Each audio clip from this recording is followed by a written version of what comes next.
This video is beginning to look at some of the powers of the president, and more specifically, the economic powers the president may possess.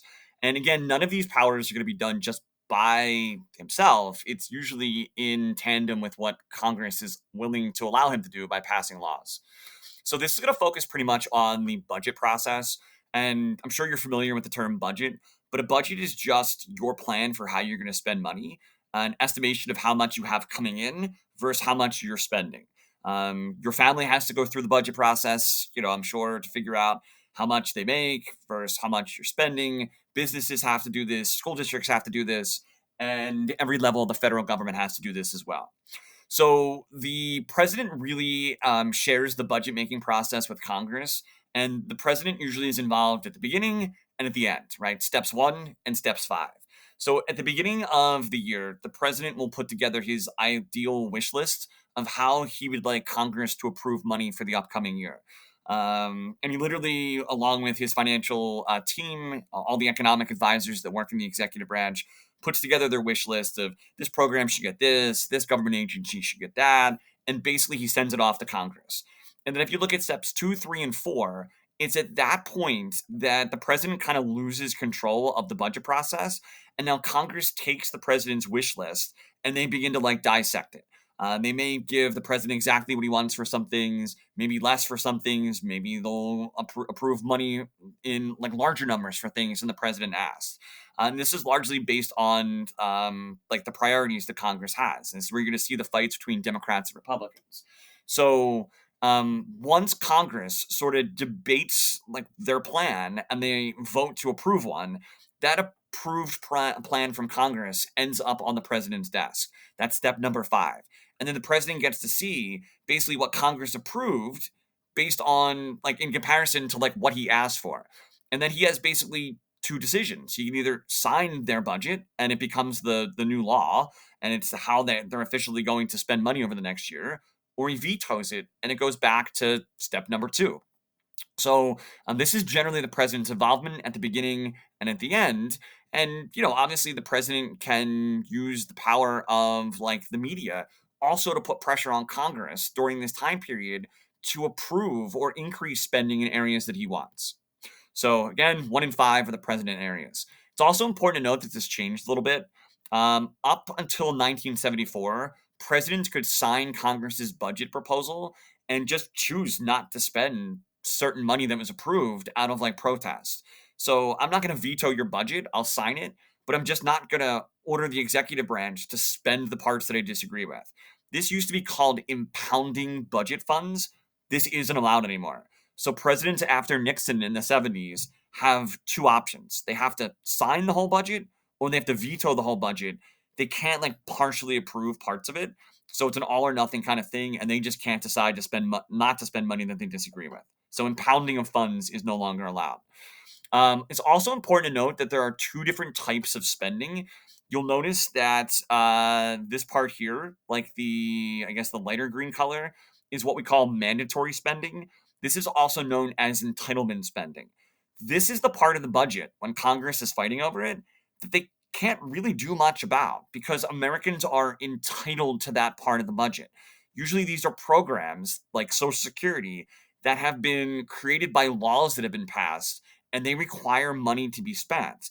So when you hear about like the budget fight, this is not the part of the budget that they're fighting over because this is kind of already in there on a year to year basis. And you see what a large part of the overall budget is taken up by these entitlement programs. These are programs like Social Security and Medicare, which is insurance for like more elderly individuals in this country, that has to be included because they're created by law. And the only way that you can basically remove them is to modify the already existing law that requires that money to be spent. The parts of the budget that are fought over are this color right here, I guess the darker color, which is discretionary spending. This is spending that is the part that Congress fights over, right? That can be changed on a year to year basis. Like, for example, I think we should spend more on the military this year, or I think we should spend less, or I think we should spend more on education, or I think we should spend more on the environment. This is where you're fighting over. Again, this is discretionary spending. It's up to the sort of like priorities and whatever Congress wants, right? So entitlement spending, mandatory spending can't be taken out of the budget usually. It's the discretionary spending that Democrats and Republicans are disagreeing over and fighting over. It's also important to note that we as a country spend a lot of money that we don't have. So if you notice, this zero line here, right, is year-to-year spending, right, in our government, our budget. If we are right at a zero line for a particular year, that means that we are spending exactly the same amount of money that we're taking in. Usually we take money in the form of taxes, and then we spend it on programs, right? So if we spend exactly the amount of money that we have, we're at the zero line. If we spend less in a year than we take in the form of taxes, it's called a budget surplus. It means we have extra left over at the end of the year. We didn't spend all of our money. You'll notice that we don't do this very often. You see the surplus on this graph is any year in which the lines are above the zero line means we have a surplus. A little bit prior to 1970, and then a little bit in the late 90s. That was President Clinton, who's probably the last president who can say that he balanced the budget, right? So you basically see that we don't usually spend less than we have. If in a year, which you can see is much more common, that the lines are below the zero line, that basically means we're running a deficit. That means that as a country, we are spending more than we are taking in the form of taxes. So we are spending money that essentially we don't have to keep these programs running. And if you add all of the lines together that run below the zero, all the deficit years, add them all together, and all the deficit years added together make up what we call our national debt. So deficit is a year-to-year thing. Debt is all of the negative years added together to accumulate our national debt. And you can see that this is becoming more and more of an issue because politicians are forced with difficult decisions. The only way that you can get us out of deficit spending is you either raise more taxes, right? Raise taxes so that you're bringing more in to balance off how much you're spending. That's a difficult decision for politicians to make because at the end of the day, citizens don't like when you say you're raising their taxes. So they don't want to do that. The only other thing you could do is spend less, right? If you're not going to bring more in, you just cut back on how much you're spending. The problem is, whenever the government spends money, there are programs out there that people depend on. So that when you take away their programs, now they're upset. So no matter what you do, you're going to anger somebody. If you raise their taxes, they're upset. If you cut their program, they're upset.